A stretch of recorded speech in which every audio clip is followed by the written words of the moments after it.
Hello students, welcome to Learn at SAN tutorial. In this video, I would like to explain about types of cells.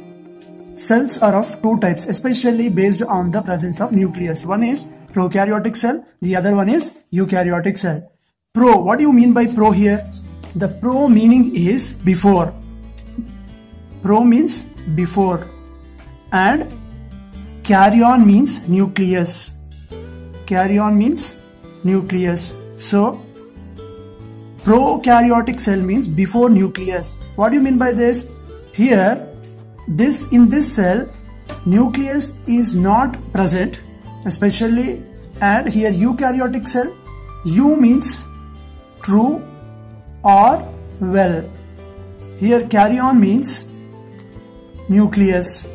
So in this cell, true nucleus or well-defined nucleus, well-organized nucleus is present.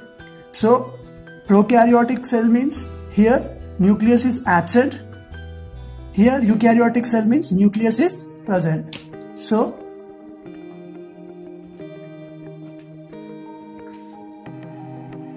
here nucleus is absent. Here nucleus is present. And one more thing, this is a cell.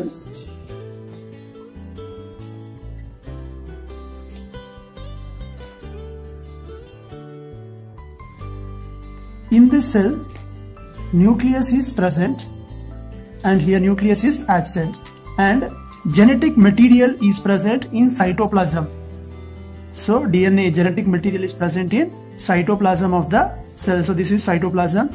In this cytoplasm, genetic material is present, but genetic material is present in nucleus in case of eukaryotic cell, and this is cytoplasm of the cell. So in case of prokaryotic cell, genetic material is present in cytoplasm. Here genetic material is present inside the nucleus because nucleus is present here, nucleus is absent here. And one more difference is, here membrane bound structures like mitochondria, chloroplast, endoplasmic reticulum, Golgi apparatus are absent. But here nuclear bound structures like mitochondria, chloroplast, these are all present in case of eukaryotic cell.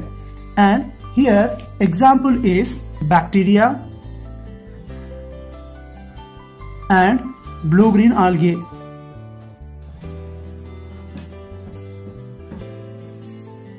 These are the examples. Here examples are protista, plants, animals. So most of the protistans, they have eukaryotic cell.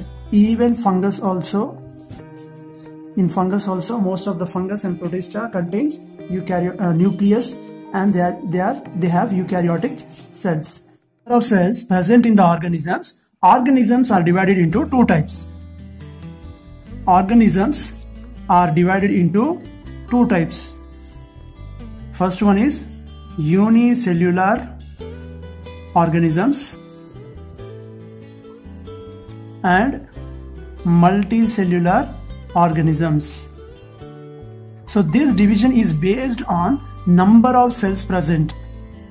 Number of cells present in the organisms. These are divided into unicellular organisms and multicellular organisms. What do you mean by uni? Here uni means single, or we can say one, and cellular. So these organisms have only one cell, and here multi means many.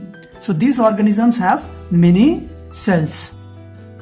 Body of organism is very small here, and body of organism is big because many cells are present here. Here a single cell perform all the functions. All life processes is performed by only single cells.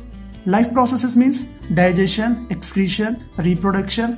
So these all life processes are performed by single cells. Here, as many cells are present in multicellular organisms, different cells, they perform different functions. For example, few cells, they perform they help in digestion. Then few other cells, they help in excretion. Again, few other cells, they help in reproduction. Because here many cells are present, so different cells will perform different functions.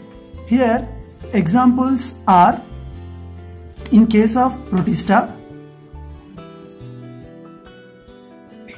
amoeba and paramecium, and monerans. So Monera, example, bacteria. So here these are the examples in case of unicellular organisms, and in case of multicellular organisms, plants and animals.